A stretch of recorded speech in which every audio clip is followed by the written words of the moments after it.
stories in two different newspapers about two extremely significant English writers, both of whom appear to have had fairly toxic personalities. I will also be bringing in two of my all-time favourite musicians, both of whom happen to hail from Manchester, but bear with. We begin with Philip Larkin, the poet, who is certainly up there with the finest English poets of the 20th century. I mean, what he can do with words is incredible, and truly incredible. I'll give you an example. I'm doing it off the top of my head, so don't sue me if I get it a little bit wrong. The problem with quoting poetry is that how much in the mood are you for going all in on? Because I interviewed Brian Cox yesterday, Professor Brian Cox, and I have to tell you that the man is a genius. You may not need me to tell you that. You may know that already. I've interviewed an awful lot of people, and I've done a couple lately where I have sat there in awe of my guest's intelligence, but raw intelligence, just the ability to understand and explain difficult things.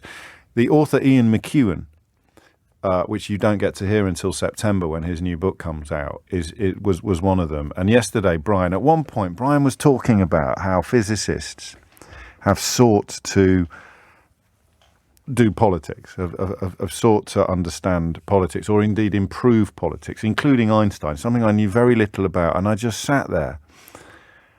I said to the producer today that I didn't want to interrupt, and she said, perhaps not realising how rude it was, she said, yes, I thought it was very good how little you spoke.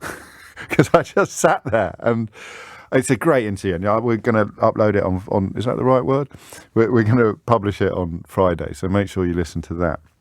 But reading Ian McEwan, oddly, and trying to think, as I often do, because I read a lot of crime fiction, what's the difference between literary fiction and everything else? And the difference is poetry. I'm sure I'm not the first person to realise this, but the difference is that poets fret and stress and torture themselves over syllables. What word should I use? There's a line in Ambulances by Philip Larkin, and sometimes when I committed it to memory, the word second or moment would get confused, and he could have used either word, but he just to choose.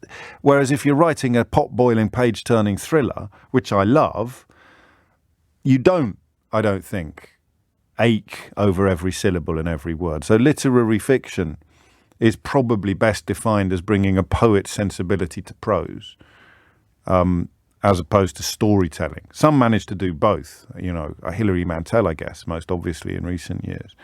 But that is why I hesitate to quote Larkin to you, because if I get a word wrong, I do the poet a grave disservice. But so there's a line from the end of that very famous poem, the one about your mum and dad messing up your lives, and it's bleak, I'll tell you, but just let this sit with you for a second. Man hands on misery to man, it deepens like the coastal shelf. Get out as quickly as you can, and don't have any kids yourself. Boom. And then the second verse of Ambulances, which again speaks to the sort of fundamental futility of human existence, and sense the solving emptiness that lies just under all we do, and for a second get it whole, so permanent and blank and true. Larkin is a stone-cold genius, right? But he's also a massive racist, which I wasn't really fully aware of until I stumbled across a nib in the Daily Telegraph today on page 2. Do you know what a nib is? I was on Fleet Street for 5 years before I knew what a nib actually was. They say, can you just write me a nib about that thing? And you'd write them 2 paragraphs or 3 paragraphs, very, very short little article that goes down the right-hand column of a page. I never knew it stood for something. Do you know what it stands for, a nib? News in brief. News in brief. Just give me a nib on that. And there's a nib in the Telegraph today about a new documentary that's been made by Simon Armitage, the poet laureate, about Philip Larkin, and it's unearthed a letter. And this has been known for a long time, apparently, but I wasn't aware because I only read the poems. in one letter, he used the N-word and said there were, forgive me, there were too many effing N-words about. And Armitage makes a point in this new series devoted to Larkin to mark the centenary of his birth. If we can separate the person from the poems, I think we can hold them up as something to celebrate and admire.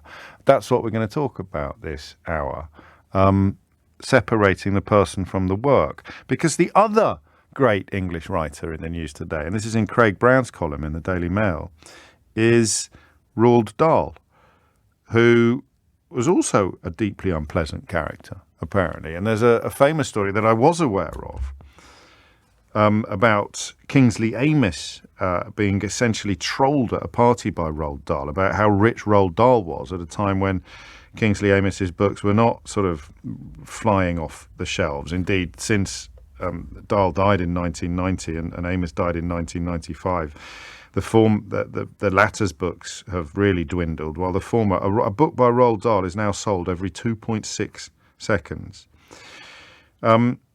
He was a plagiarist, a racist, anti-Semitic, misogynistic, and overbearingly rude, noted one reviewer last Sunday of a new biography of Dahl.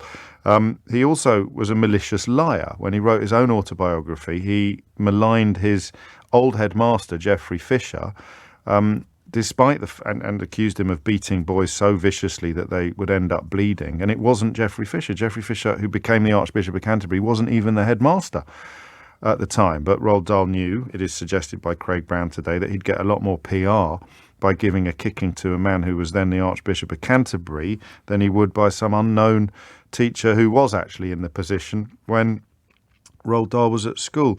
And then my favourite bit in this story, which I had heard before about Kingsley Amis, is that Roald Dahl tells him that if he wants to be rich, he should write some money for children. And Kingsley Amis replied, "I couldn't do it. I've got no feeling for that kind of thing."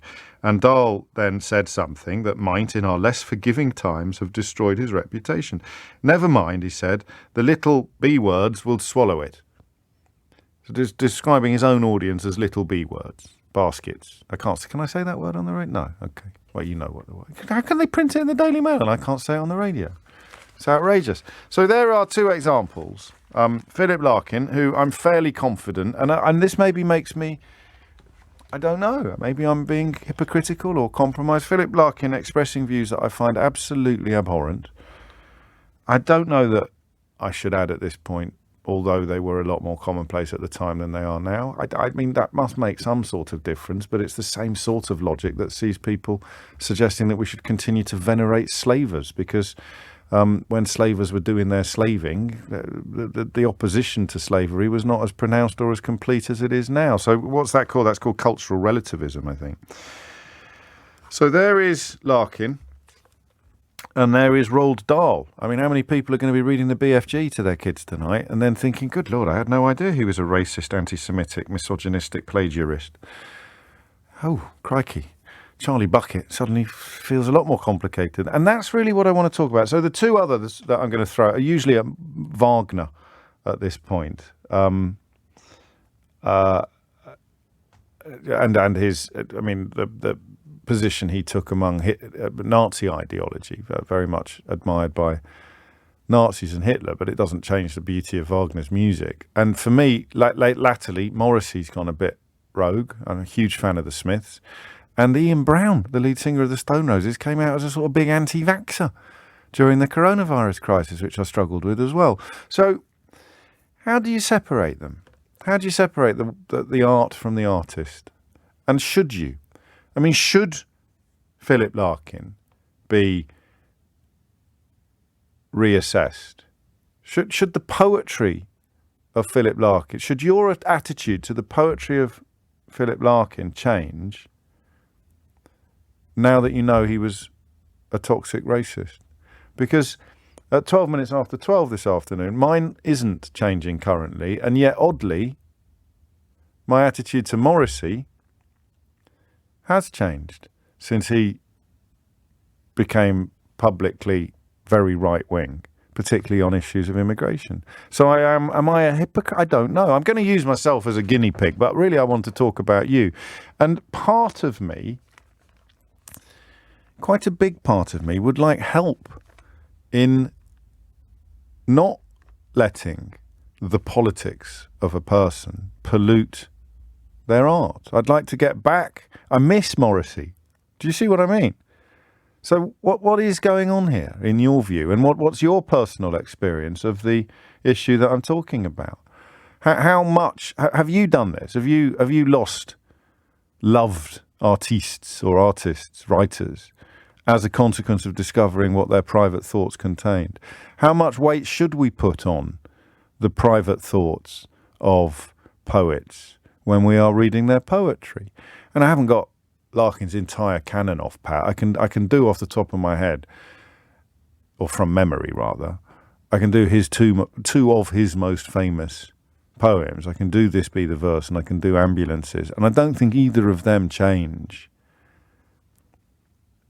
according to now knowing or now seeing more evidence of his racism. I don't think they do, because I mean, particularly when he's examining the futility of humanity, that's universal. That's the opposite of racist in many ways. But I don't know. So a bit of an odd one this for a radio phone-in show, but you know me. I've got a habit of setting the bar quite high. I'm interested in what you've done, whether you've gone off someone because of their politics, even though what you admired about them had nothing to do with politics, their songs, their art, their poetry. Have you managed to get back? Because I think I would quite like to get back. Or is there a moral requirement to reassess the legacy of an artist if their attitudes, according to contemporary morality, are abhorrent? Right. It's 12:15. You know what I'm talking about, and you know who I'm talking about, and you know what I want you to talk about. So I'm not going to bend your ear for another 2 or 3 minutes trying to get to Keith's celebrating, trying to get to a neater, pithier question, because I don't think I've got one. It's a broad conversation about the relationship between artist, and toxic opinions. And I just want to know what you, A, think about it, and B, where you've been on this. Who's the artist you really regret not feeling the same way about since you discovered his or her private thoughts? 0345 6060 973. And with specific reference to Larkin, and specific reference to this horrible phrase, in a letter he said there were too many effing N-words about. I'm a white man. As a black person, when you hear that, and you hear me trying to justify my continuing admiration for Philip Larkin, I wonder whether something different is going on for you than for me. I'd love to hear about that as well. It's 16 minutes after 12. We're going to open the phone lines now. 0345 6060 973 is the number that you need. And there's no right or wrong answer to this. I don't believe there is, but I'm really interested in hearing opinions other than my own. This is from Olivia. She says, I feel the same about Eric Clapton, James. His music is amazing, the best guitarist in the world. Don't at me. That's Olivia's opinion. She's going to stick to it regardless of whether or not you agree or disagree. But he's come out with anti-vax and even racist rants, and it's ruined his music for me. It's really sad, as I'm a guitarist myself, and he's my hit musically. He's my hero. There's no right or wrong answer to this. And I'm interested also in the difference between people like Olivia and to a certain extent myself, and people who can be well aware of the toxic views of their favourite artist without having it affect their enjoyment of the work at all. I think I envy you. George is in Southgate. George, what would you like to say? Well, I think there's... I don't know if I'm right or wrong. No one is on this one. Well, that's always a nice thing to think about. I think that with people that have passed on, let's say with H.P. Lovecraft, who was racist but wrote some incredible fiction. You can almost, I don't know, I'm just kind of, it's weird to say, but you can almost forgive them because they're not continuing to put any more damage into the world. Whereas people who are alive now, like Morrison, can still Morrissey. Put his ideas. I'm sorry, Morrissey. That's all right. I thought Van Morrison did. Anyway. Van Morrison was an anti-vaxxer, I think. Well, there you are. I think he was. I have to be careful about the ones who are alive because the libel laws are much happier when you're talking about the ones that are dead, George. God bless them. Go on. Yeah, so they're essentially, the people who are like now who have these awful, things because it validates the views in a way when they still enjoy renown and celebrity. Exactly. I hadn't thought of that. People who have done it, who have written these books like decades ago, or a century ago, whatever. You can kind of separate them from the art because they're, you know about it. That this is done. It's a closed part of their history. H.P. Lovecraft was racist. I'm not familiar with it. It's horror, wasn't it? Science fiction sort of stuff. Kind of the eldritch horror kind of stuff. Yeah. Cthulhu. That essentially is the most famous one there. But he was. We put him in a kind of a separate category called problematic. Yeah, and you see a big distinction between the living and the dead. Which I mean, you're the first caller on this, but I'm gonna embrace that quite enthusiastically for the time being. On the grounds that if people are still flogging records and tickets while not disavowing their bigotries and prejudices, it does feel different, doesn't it?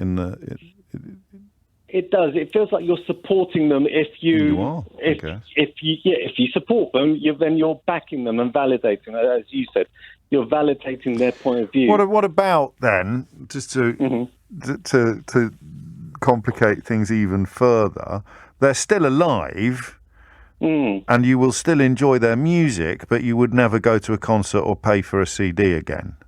Yeah, it's like the lead singer of Smashing Pumpkins adored his music in the 90s, and it turns out he's a complete right-winger and he's a bit of a nut job. And it's like, well, that's really unfortunate.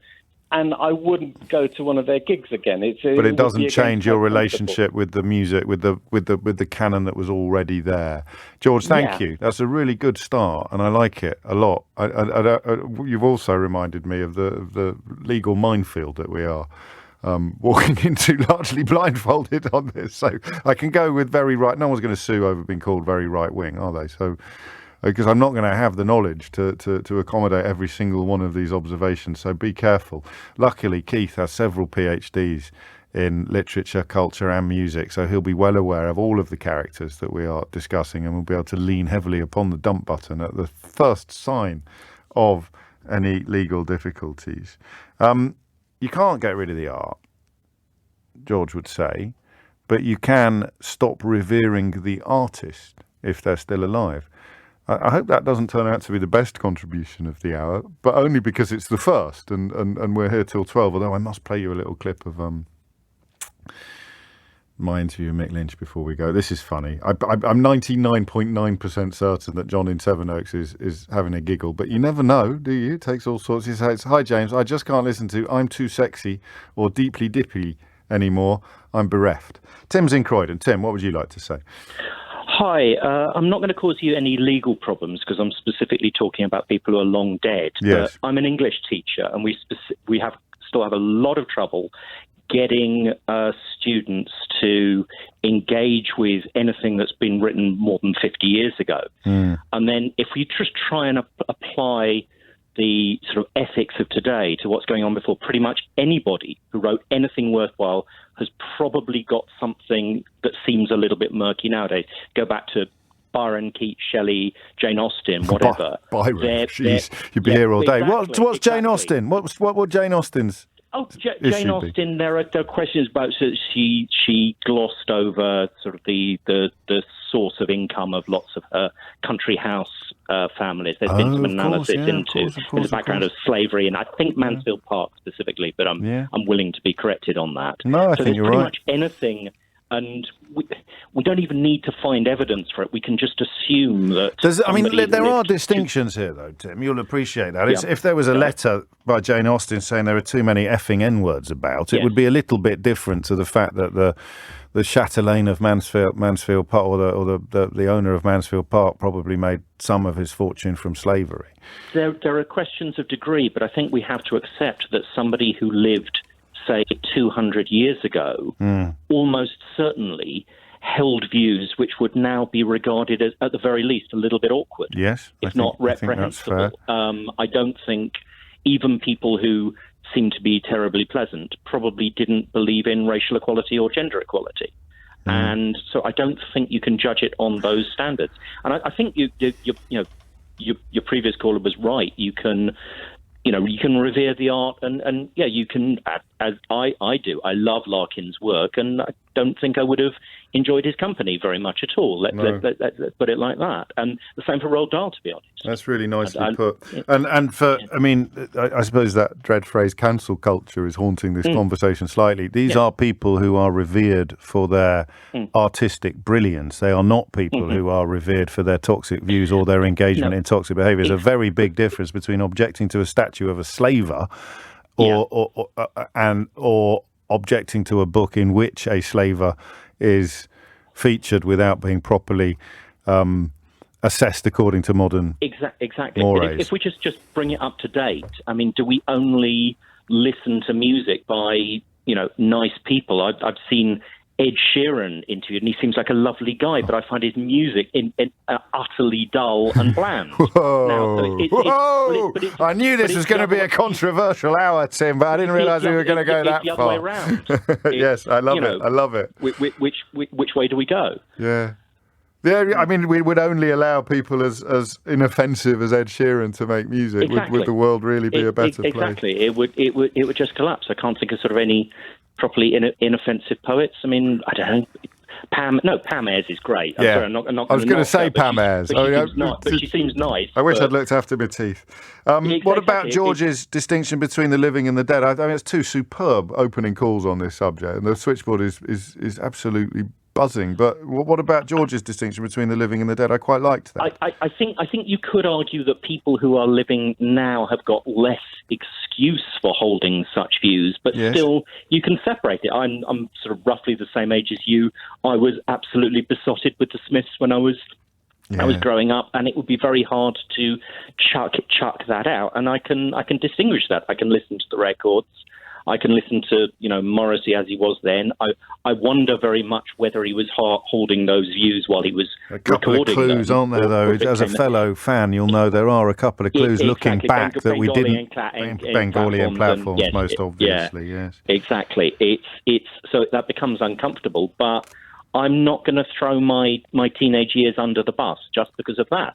I will never go and see Morrissey again because of what he's done, but I'll still listen to the old albums. Yeah, I like it. Yeah. I like the distinction. I like the helpful stuff. And I mean, for an English teacher to bring 19th century literature into the conversation as well is as it should be, because the younger generation are incredibly exacting critics of past conduct. And there was a story recently about the books taught in schools changing slightly. That has to happen. That has happened at every stage in history. And these ludicrous so-called woke anti-woke, characters claiming that it's some sort of assault upon British values when you replace... Larkin was one of the poets that I think was actually being knocked off the bottom of the list and replaced with some more modern and representative poets. That's just not, for me, that's not big news.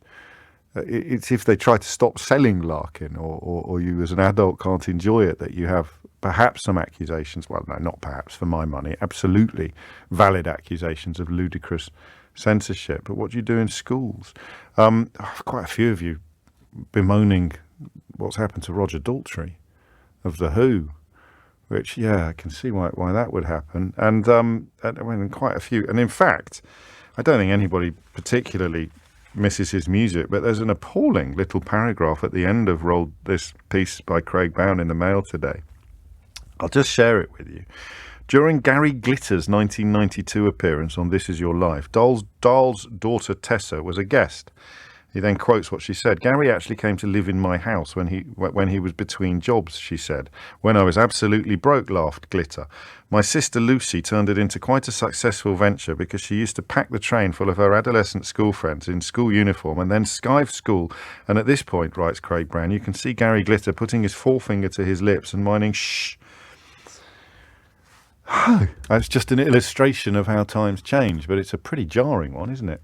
Very few of you very kindly commenting upon my recitation of Larkin Oh yeah, I can't sit here and do a whole poem. I don't know what the copyright rules are actually on that. But also, Keith would resign. He doesn't like that sort of thing at all. Cracking on with the conversation about the relationship between art and artist, and when you find out what an artist was or is, the difficulties you have in retaining your joy in their work. I envy Tim, the last caller, the English teacher, and his ability to still. I've started listening to the Smiths again, and it's difficult. I feel really sorry for the others, for Johnny Marr in particular, who was the co-writer of all the songs, but also for Mick Joyce and Andy Rourke, the bass player and the drummer, because they created some absolutely beautiful, amazing, life-changing music.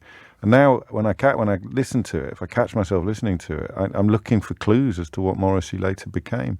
And that spoils the listening experience. So I need to get past that, perhaps. It's a tough one. Gabby's in Brighton. Gabby, what made you pick up the phone? Hello, James. Hello, Good afternoon. Hello. I feel quite strongly about this. My reaction has been to the allegations about Michael Jackson. And I'm of an age where I was always on the dance floor, Billie Jean, anything like that. I owned Thriller. And of course, having subsequently watched a couple of documentaries on the topic and the alleged victims, yes, I found it quite compelling, and yes. It's totally destroyed my. Has it really? enjoyment So of if his the music. opening bars of down, no, I won't even do that. The opening bars come on, and something changes. So you get a shiver now. You flinch slightly or cringe. Yes, or not. But it's almost a visceral reaction in that previously my foot would have started tapping, Yes. or I'd react, and now nothing. Absolutely nothing. Oh, that's sad, isn't it? Do you feel? I mean, you've lost something there. Yes, And you have no I control think over this. so. You had no control over this process. It's just how you've reacted to those reports. I think because it was, the allegations were going on for quite some years, and I think the more and more I saw on the subject, the less and less, it was diminishing returns, so to speak. Yeah. Until Well, you're not. finally- You're not alone, I'm sure, but there's plenty of people. I don't want to get into the very febrile world of people who still defend him and deny any veracity at all in the allegations. That's not what this conversation is about, nor where my enthusiasm lie for the conversation. And just like you, I found it all very compelling and convincing. But there's plenty of people in that category who would still enjoy the music. As Barry absolutely. Abbasi reminds us, Thriller is one of the highest grossing albums in history and continues to be so. And the reaction to his death. And, Do you remember? It was crazy, wasn't it? Absolutely bizarre. And I wonder whether it's something to do with the difference between your reaction if there have been victims. If you see what I mean. Yeah, of course I do. Of course I do.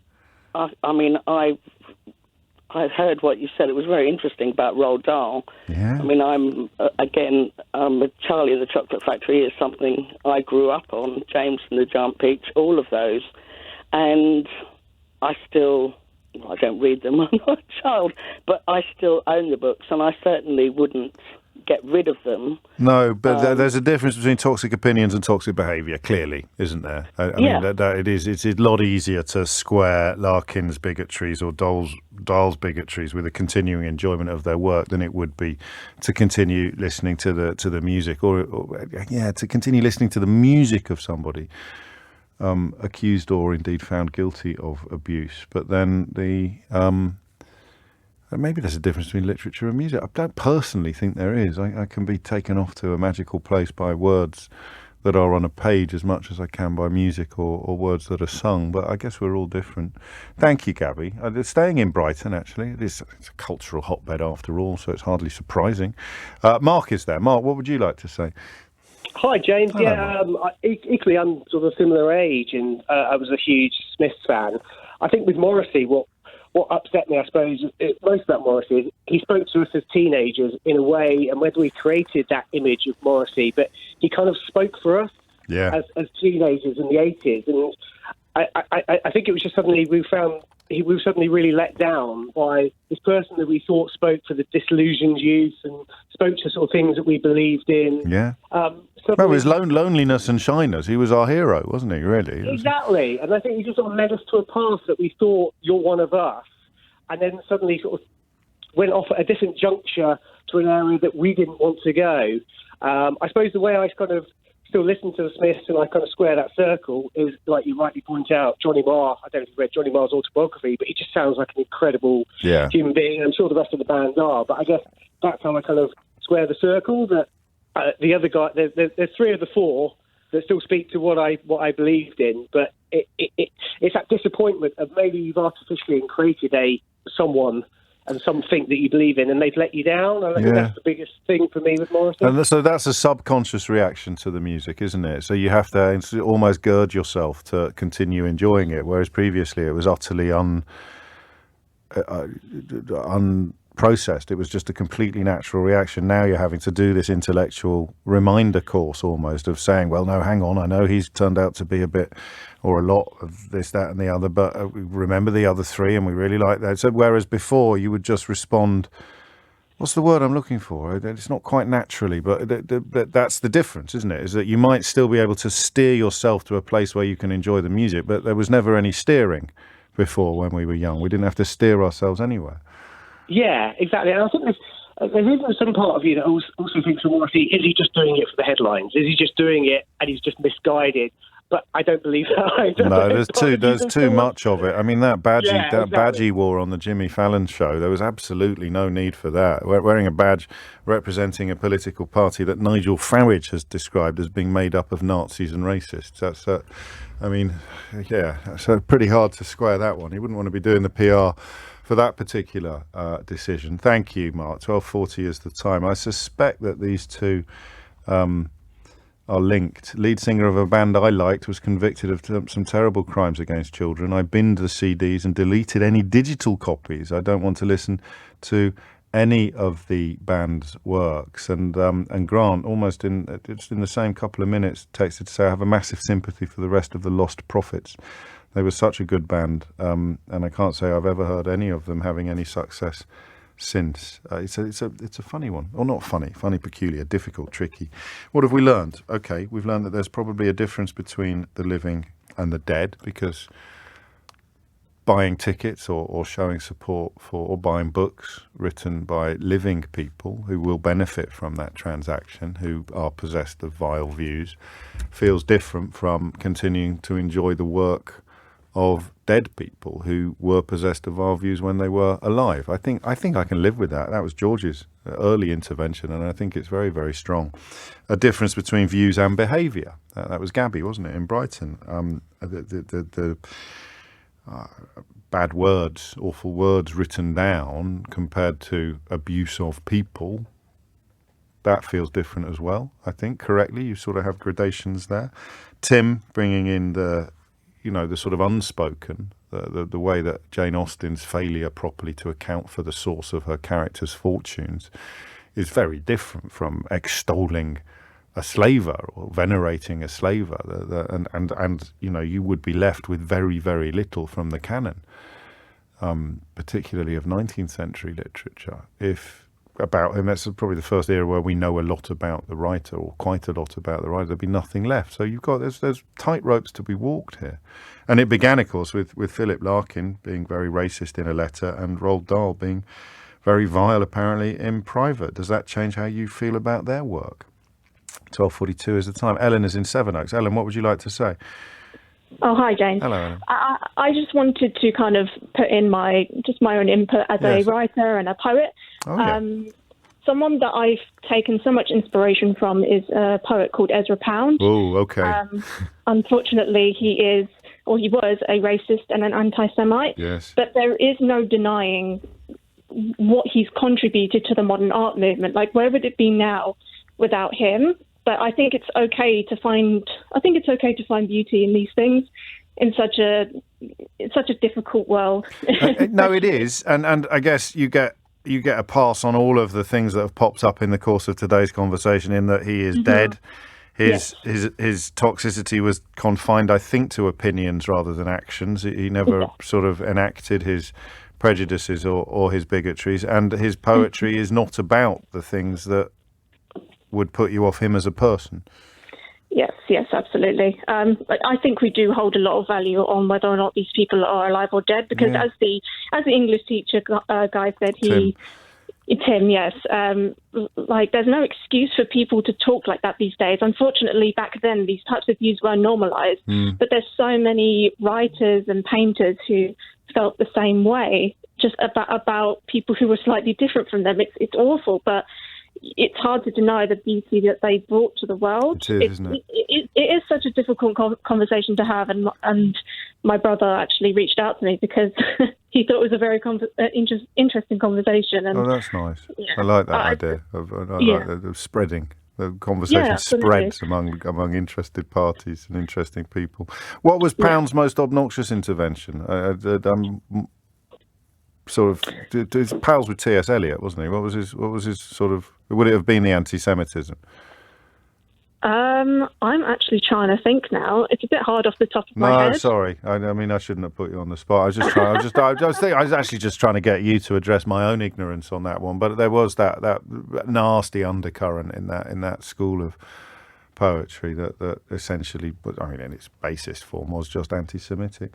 But does that change your view of his poems? Should it change your view of his poems? I'm with Ellen on this one. I don't think you can prescribe a response to this, and I don't personally think that you can condemn people who don't change their view to his poems any more than you can question people who do. I think of Gabby and Michael Jackson as being the most violent rejection of what had gone before, but that brought back the distinction between views and actions, behaviours and opinions. 12:45. I wonder if I'll go home and listen to Hatful of Hollow. I don't know. Back to the relationship between art and artist. Stella is in St Andrews in Scotland. Stella, what would you like to say? Hi. I'm going to see if I can articulate this, because it kind of runs around a little bit in my head. Sure. When I think about this. Same here. I think I think it gets back to the conversation about the statue of the slaver, and I think about the impact that his actions, with regard to his owning of slaves, versus the benefits that he brought to that part of the country and the benefits he brought to the country. I think on the balance of things, for some people, who maybe don't still feel the reverberations of the impact of slavery across the years, the idea that if you put that on the balance with any benefits he might have brought to the country, that anything would outweigh that to the point where he would be celebrated with a statue, that's really disappointing. And I think it really reflects the imbalance of the cost. Well, you're being kind as well, because you're talking about people upon whom the impact was not heavy or doesn't remain heavy. You're not even mentioning people who continue to benefit from the legacies that you describe, whose entire fortunes and places in the world are contingent upon the genocidal behaviour of their ancestors. Absolutely. And because of that benefit, or because of perhaps apathy, they make decisions like that the people who have been directly affected by it just aren't in a position to be able to say, hey, I don't think you should put a statue up of that person. Yeah, I mean, and on the balance of things. No, I completely agree with you. But you've gone down a slightly different avenue, and I know you said you were likely to, because we're talking about people who are venerated for being slavers. So you want and actual trade. I think there's a distinction to be drawn between traders and owners, probably, but not necessarily a particularly big one. But I guess you think most obviously of Thomas Jefferson or someone or founding fathers of America who did amazing things in many ways, but most of whom would have owned slaves, even as they fought alongside or sat alongside in politics, or sat alongside abolitionists. There's a difference, though, isn't there? What if someone wrote beautiful music and was a slave trader? I don't really care about how much money that they put into building town halls in order to assuage their consciences and tried to get into a heaven they believed in. That they can whistle for that. But what if they wrote amazing music and there's a statue up more so because of the music that they wrote than because of the slaves that they traded? I guess this gets to a part of the conversation about what, as a society, we're willing to sacrifice, and what people of colour, as a woman of colour myself, I always find this conversation kind of confusing, because I think coming from my perspective and bearing a lot of the cost of being born into a world where there are parts of it, or there is a history that would see me, sold as a slave probably, or at least treated much worse than the system treats me now, and it still isn't perfect. I would find it really interesting because I guess it's ultimately the cost that people of colour have to pay versus the cost of potentially boycotting an artist, potentially taking that. And ultimately, I don't really think it matters. Like, it's a personal decision more than anything else, right? It's not going to change the views of the person that you enjoy their music or their art. It's not going to, take you back in time and make things any better. Not. I think we also have to consider the impact that words and ideologies and the fact that they don't necessarily just stay resigned to that one person, especially if they're an influential figure.